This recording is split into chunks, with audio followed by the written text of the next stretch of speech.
ลวกเส้นหมี่ข้าวพี่น้องลวกกี่ตำกินใส่อันนั้นนำใส่ผักแล้วก็ใส่กรอก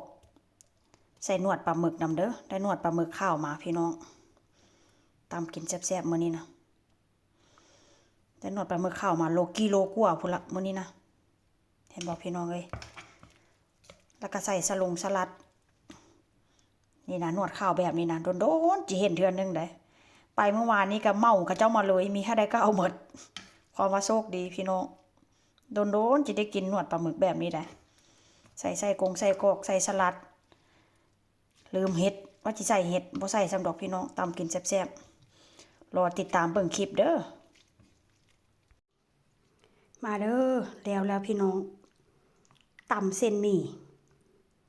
ใส่หนวดปลาหมึกใส่กรอกใส่สลัดมากินนำกันพี่น้องเลยแซ่บหอมห่วยๆเลยน้ำลายแตกเนื้อปลาหมึกหนวดปลาหมึกบ่เป็นเนื้อเด้อไปซุปเปอร์มาร์เก็ตได้หนวดปลาหมึกมาโชคดีขนาดเลยได้หนวดปลาหมึกแบบนี้มากินนำกันพี่น้องเป็นตาแซ่บแท้ว่ามาเด้อ